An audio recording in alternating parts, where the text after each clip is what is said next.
জাতীয় থেকে আন্তর্জাতিক প্রান্তিক জনপদ থেকে নগর চারপাশে ঠিক কী ঘটছে এই মুহূর্তে তা নিয়ে আয়োজন এখন চারদিক। পুরো আয়োজনই আপনাদের সঙ্গে আছি আমি সোনালী সাহা। বিমান হামলার কড়া জবাবে শতাধিক ড্রোন দিয়ে ইসরায়েলে হামলা চালিয়েছে ইরান। ইসরায়েলি প্রতিরক্ষা বাহিনীর অপারেশন রাইজিং লায়নের প্রতিবাদে পাল্টা হামলা করল তেহরান। এর আগে মধ্যরাতে ইরানে 2 শতাধিক বিমান দিয়ে ভয়াবহ হামলা চালায় ইসরায়েল। এই অপারেশনের নাম দেয়া হয় অপারেশন রাইজিং লায়ন। এতে ইরানের সশস্ত্র বাহিনীর পাশাপাশি সেনাবাহিনীর বিশেষ শাখা IRGCর শীর্ষ সেনা কর্মকর্তারা নিহত হন। হামলা হয়েছে দেশটির প্রধান ইউরেনিয়াম সমৃদ্ধকরণ পরমাণু কেন্দ্র নাতানজে, যাকে বলা হয় ইরানের ব্যালিস্টিক মিসাইল প্রকল্পের হৃৎপিণ্ড। হামলায় প্রাণ হারান 6 পরমাণু বিজ্ঞানী ও শিশু সহ বেশ কয়েকজন বেসামরিক নাগরিকও। এর পরপরই ইসরায়েলকে কঠিন শাস্তির হুঁশিয়ারি দেন দেশটির সর্বোচ্চ ধর্মীয় নেতা আয়াতুল্লাহ আলী খামেনি।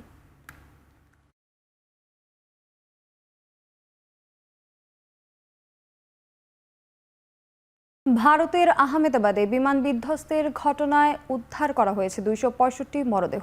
চলছে ব্ল্যাক বক্স উদ্ধারের কার্যক্রম। মরদেহ শনাক্তের জন্য চলছে নিহতদের DNA পরীক্ষা। ঘটনাস্থল পরিদর্শন করেছেন প্রধানমন্ত্রী নরেন্দ্র মোদী। এই বিমান দুর্ঘটনায় যাত্রী, পাইলট ও ক্রু সহ 242 জনের মধ্যে প্রাণে বেঁচেছেন মাত্র একজন। দুর্ঘটনায় নিহতদের প্রতিটি পরিবারকে 1 কোটি রুপি সহায়তার ঘোষণা দিয়েছে এয়ার ইন্ডিয়ার স্বত্বাধিকারী টাটা গ্রুপ। এদিকে এখনও ব্ল্যাক বক্স উদ্ধার না হওয়ায় দুর্ঘটনার কারণ জানা সম্ভব হয়নি। বৃহস্পতিবার স্থানীয় সময় দুপুরে পাইলট ও ক্রু সহ আরোহীদের নিয়ে লন্ডনের উদ্দেশ্যে ভারতের আহমেদাবাদ বিমানবন্দর ছেড়ে যায় এয়ার ইন্ডিয়ার বোয়িং 7878 ড্রিমলাইনার মডেলের উড়োজাহাজটি। উড্ডয়নের 30 সেকেন্ড পরেই বিমানটি আছড়ে পড়ে এক মেডিকেল ছাত্রাবাসে।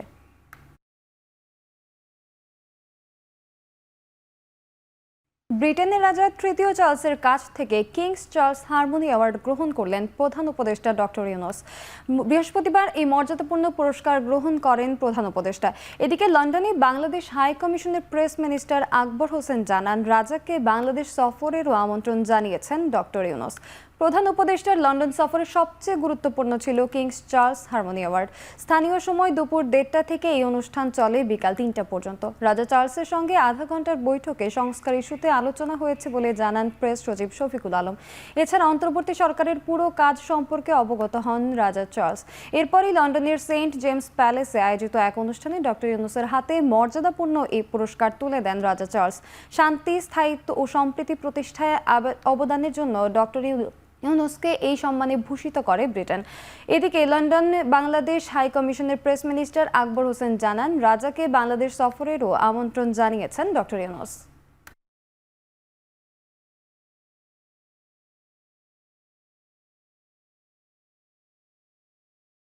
এটা একটা প্রাইভেট মিটিং ছিল, এটা ওনারা দুইজনই ছিলেন ওই মিটিংয়ে, এবং সেই মিটিংয়ে বাংলাদেশের যে বড় রকমের একটা যে ট্রানজিশন হচ্ছে সেগুলো নিয়ে কথা হয়েছে।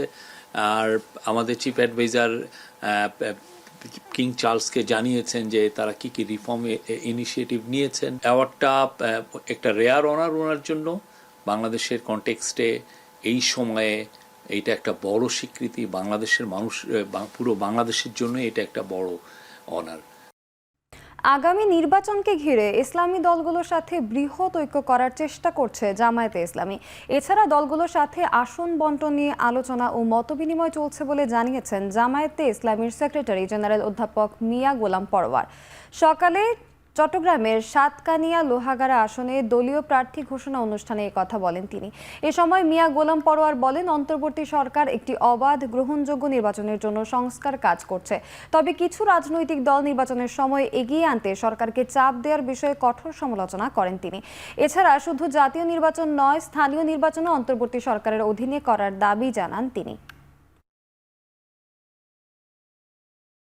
ক্ষমতার ভারসাম্য রেখে সুষ্ঠু বাংলাদেশ বিনির্মাণের উপযুক্ত একটা রাষ্ট্র কাঠামো যদি নির্মাণ করা না যায়, এমন অবস্থায় নির্বাচন হয়ে গেলে কিন্তু সেই বাংলাদেশ আর কখনো নির্মাণ করা সম্ভব হবে না।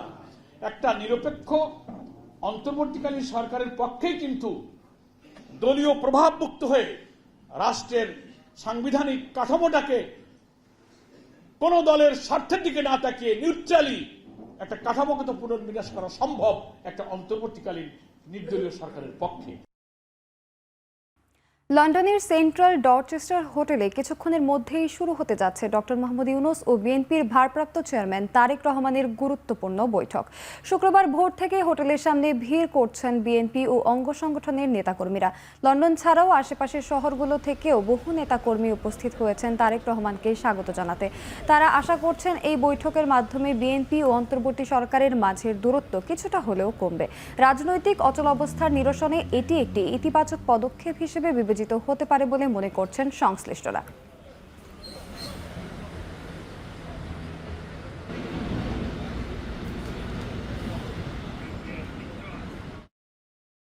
সিলেটের কৈলাসটিলা ৭ ও সিলেট গ্যাস ফিল্ড ১০ কূপ থেকে নতুন ওয়ার্ক ওভারের মাধ্যমে ১৬ মিলিয়ন ঘনফুট গ্যাস জাতীয় গ্রিডে যুক্ত হয়েছে বলে জানিয়েছেন বিদ্যুৎ ও জ্বালানি উপদেষ্টা ফাউজুল কবির খান।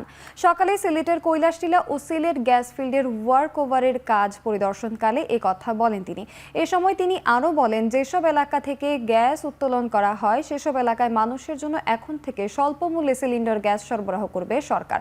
তবে বাসাবাড়িতে লাইনের গ্যাস সরবরাহ উৎসাহিত করে উপদেষ্টা বলেন, বাসাবাড়িতে নতুন করে গ্যাস সংযোগ কোনোভাবেই সম্ভব নয়।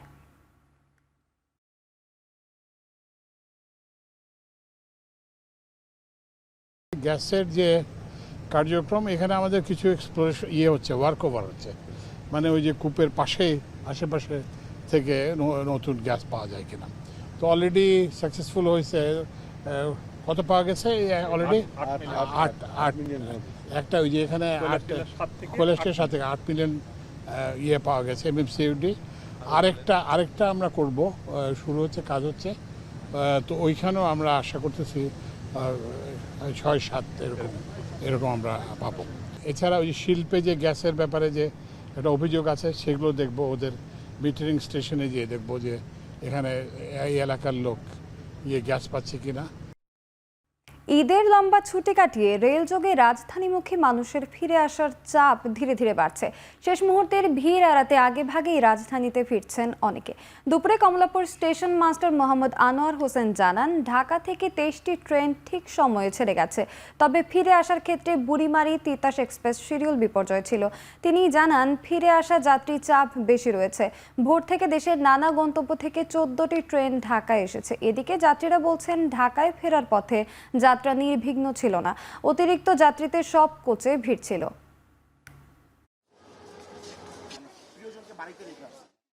কুলিয়ারচর থেকেই প্রচুর ভিড়, তারপর আবার মেথিকান্দি ট্রেন থামার পর মেথিকান্দি থেকে আরো ভিড় বাড়লো, তারপর নরসিংদী থেকে আরো ভিড়। এই ভিড়ের মধ্যে দিয়ে আমাদের আসা। আমি ঝুলে আসছি, আর এমন যন্ত্রণা হয়েছে, একটু পরে মরে যাবো এমন যন্ত্রণা হয়েছে। ফার্স্ট ক্লাস টিকিট কাটার পরেও দেখা যাচ্ছে যে এখানে সমানে প্যাসেঞ্জার তোলা হচ্ছে, যা খুবই কষ্টকর আর কি। বুড়িমারি অভিমুখী বুড়িমারি এক্সপ্রেস ট্রেনটি 15 মিনিট বিলম্বে, আর আগত যেসব ট্রেন বিভিন্ন গন্তব্য থেকে ছেড়ে আসা ঢাকা অভিমুখী আদ্যনগর রংপুর এক্সপ্রেস ট্রেনটি শুধুমাত্র 1 ঘন্টা বিলম্বে পৌঁছাইছে। বাকি সব ট্রেন ঢাকা থেকে ঢাকার প্রবেশ এবং ঢাকা থেকে ছেড়ে যাওয়া যথাসময়ে সব ট্রেন ছেড়ে গেছে। ঈদের পর রাজধানীর কাঁচাবাজারে এখনও জমে ওঠেনি বেচাকেনা। ঈদের পর প্রথম শুক্রবার কাঁচাবাজারে ক্রেতার উপস্থিতি ছিল কম। পুরোপুরি স্বাভাবিক হয়নি পণ্য সরবরাহ। তবে বাজারে স্থিতিশীল রয়েছে সবজির দাম। কয়েকটি বাদে বেশিরভাগ সবজি পাওয়া যাচ্ছে 25 থেকে 50 টাকার মধ্যে। কমতির দিকে মুরগি ও ডিমের দামও। প্রতি কেজি ব্রয়লার মুরগি 150 থেকে 155 টাকায় ও সোনালী মুরগি বিক্রি হচ্ছে কেজি প্রতি 240 থেকে 250 টাকায়। এছাড়া প্রতি ডজন ফার্মের ডিম কেনা যাচ্ছে 120 থেকে 125 টাকায়। তবে কিছুটা ঊর্ধ্বমুখী মাছের বাজার। বেশি দামে বিক্রি হচ্ছে রুই, কাতল, পাঙ্গাস, তেলাপিয়া সহ প্রায় সব ধরনের মাছ। অপরিবর্তিত রয়েছে গরু ও খাসির মাংসের দাম।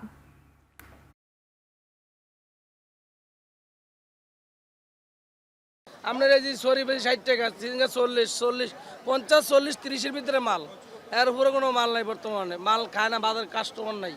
কমবে বাড়বে কমবে, এটাই সিস্টেম। এখন তো আর কোনো সিন্ডিকেট নেই। আর যদি সিন্ডিকেট থাকতো তো সবজির দাম এত কম হতো না। 3 কেজি সবজির দাম 100 টাকা। সারা বছর এমন থাকলে তো ভালো হয়, জনগণের সুবিধা, সাধারণ জনগণ যারা আছে তাদের জন্য ভালো হয়।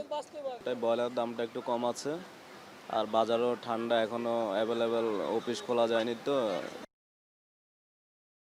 আগামী 16 থেকে 22 জুন পর্যন্ত থেমে থেমে রাজধানী সহ দেশের বিভিন্ন স্থানে বৃষ্টিপাত হবে বলে জানিয়েছে আবহাওয়া অধিদপ্তর। তবে বাতাসে জলীয় বাষ্পের আধিক্য থাকায় বর্ষাকাল জুড়ে গরমের তীব্রতা অনুভূত হবে। দুপুরে রাজধানীর আগারগাঁওয়ে আবহাওয়া অধিদপ্তরের নিয়মিত সংবাদ সম্মেলনে এসব তথ্য জানান আবহাওয়াবিদ ডক্টর আবুল কালাম আজাদ মল্লিক। তিনি বলেন, বর্ষাকালে দেশের বিভিন্ন স্থানে হালকা বা বিচ্ছিন্নভাবে বৃষ্টিপাত হলেও তাপমাত্রা কমার আপাতত তেমন পূর্বাভাস নেই। গত কয়েক বছরের আবহাওয়া পর্যালোচনার কথা জানিয়ে আবহাওয়াবিদ বলেন, এবারও গরমের তীব্রতা সারা দেশেই অনুভূত হচ্ছে।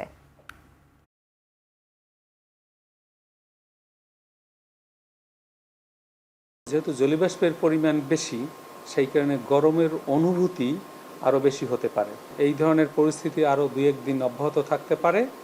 16 তারিখ থেকে বাংলাদেশের বিভিন্ন জায়গায় আস্তে আস্তে বৃষ্টিপাতের তীব্রতা বৃদ্ধি পেতে পারে এবং 16 তারিখ থেকে 22 তারিখ পর্যন্ত থেমে থেমে বাংলাদেশের বিভিন্ন জায়গায় বৃষ্টিপাত হতে পারে। কোথাও কোথাও মাঝারি থেকে ভারী বর্ষণ হতে পারে, কোথাও কোথাও অতি ভারী বর্ষণের সম্ভাবনা রয়েছে এই সময়ের মধ্যে। রাজধানী নিরাপত্তা নিশ্চিতের অংশ হিসেবে রামপুরা ব্রিজ সংলগ্ন হাতির ঝিলের প্রবেশ পথে তল্লাশি অভিযান চালিয়েছে সেনাবাহিনী।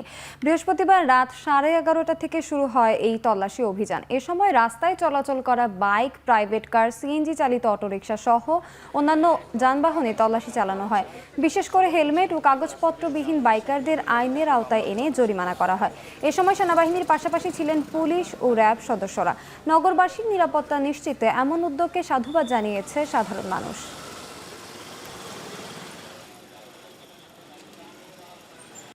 এবারে খেলার খবর।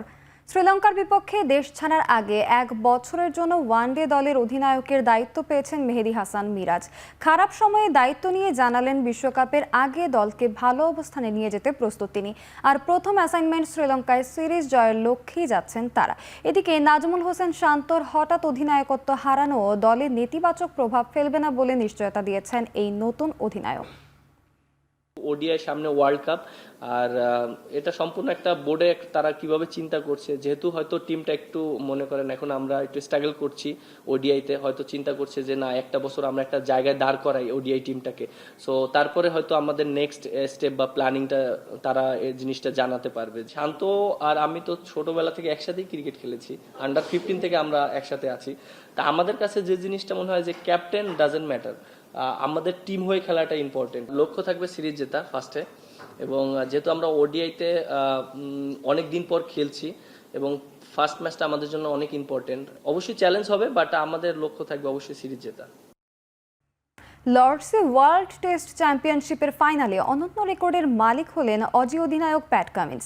দক্ষিণ আফ্রিকার বিপক্ষে 1 ইনিংসে 28 রান নিয়ে 6 উইকেট শিকার করেছেন কামিন্স, যা এই মাঠে অধিনায়ক হিসেবে ইনিংসের সর্বোচ্চ। এই অর্জনে প্যাট কামিন্স ছাড়িয়ে গেছেন ইংলিশ কিংবদন্তি পেসার বব উইলিসকে। 1982 সালে ভারতের বিপক্ষে লর্ডসে ম্যাচের দ্বিতীয় ইনিংসে 101 রান দিয়ে 6 উইকেট নিয়েছিলেন উইলিস। এছাড়া এই ম্যাচে আরও কিছু মাইলফলক স্পর্শ করেন অজি অধিনায়ক।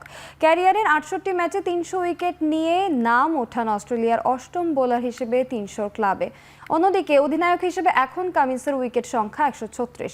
পেস বোলিং অধিনায়ক হিসেবে তার চেয়ে বেশি উইকেট নিয়েছেন শুধুমাত্র পাকিস্তানের ইমরান খান। ইমরানের উইকেট সংখ্যা 187। একইভাবে 5 উইকেট নেয়ার তালিকায় ইমরান খানের পরের অবস্থানেই রয়েছেন প্যাট কামিন্স। পাকিস্তানের সাবেক অধিনায়ক ক্যারিয়ারের 12 বার পেয়েছেন ফাইফারের দেখা। অন্যদিকে সাদা পোশাকে কামিন্স 5 উইকেট নিয়েছেন 9 বার।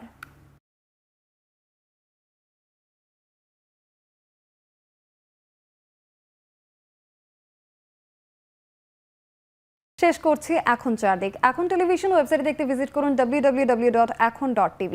এছাড়া ফেসবুকে দেখতে ভিজিট করুন facebook.com/tv.ekhon, আর ইউটিউবে দেখতে ভিজিট করুন youtube.com/c/ekhon tv।